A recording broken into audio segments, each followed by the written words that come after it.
और इसी बीच बड़ी खबर आपको बता देते हैं, दिल्ली में अवैध बांग्लादेशियों पर भी एक्शन की तैयारी दिखाई दे रही है। सरकार गठन के बाद होगी कार्रवाई। बीजेपी विधायक करनैल सिंह का यह दावा है, कोई घुसपैठिया नहीं बचेगा। करनैल सिंह ने यह दावा किया। उन्होंने कहा कि अगर जरूरत पड़ी तो बुलडोजर भी चलेगा। करनैल सिंह की तरफ से यह बड़ा दावा किया गया है। घुसपैठियों पर एक्शन की तैयारी है। सरकार बनने के बाद घुसपैठियों पर यह एक्शन दिखाई देगा।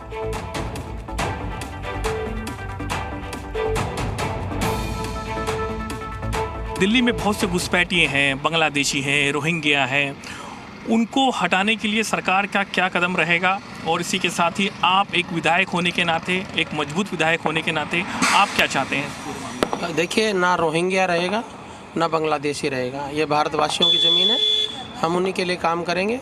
और दिल्ली से हम जितनी जल्दी हो सकता है, मैं निवेदन करूंगा माननीय प्रधानमंत्री जी से, निवेदन करूंगा हमारी नई कैबिनेट से, दिल्ली से हमें वक्फ बोर्ड को ख़त्म करना, क्योंकि वो ज़मीन भारतवासियों की है और सब हिंदुस्तानियों की ज़मीन है।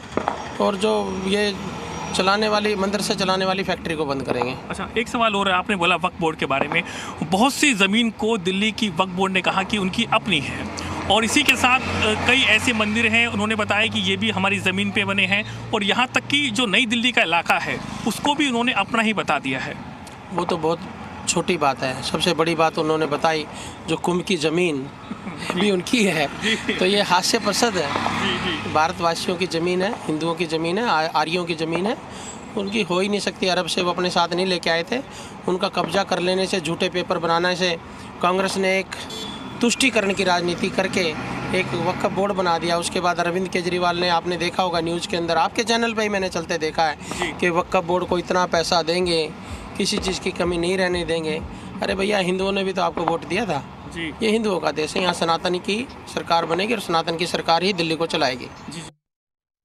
तो देखिए, बड़ी खबर आपको बता रहे हैं, दिल्ली में अब बीजेपी की सरकार बनने जा रही है और इसके साथ ही कई बदलाव के संकेत भी दिखाई दे रहे हैं। जो अवैध बांग्लादेशी हैं, घुसपैठिए हैं, उन पर एक्शन की तैयारी नजर आ रही है, और इसे लेकर बीजेपी के लीडर्स की तरफ से भी बड़ा दावा किया जा रहा है कि अब आने वाले दिनों में ये एक्शन दिखाई देगा। इस बीच बड़ी खबर आपको बता दें, दिल्ली बीजेपी प्रदेश अध्यक्ष वीरेंद्र सचदेवा ने बड़ा बयान दिया है। उन्होंने कहा कि जल्द ही दिल्ली में अवैध बांग्लादेशियों और रोहिंग्याओं के खिलाफ सख्त एक्शन लिया जाएगा।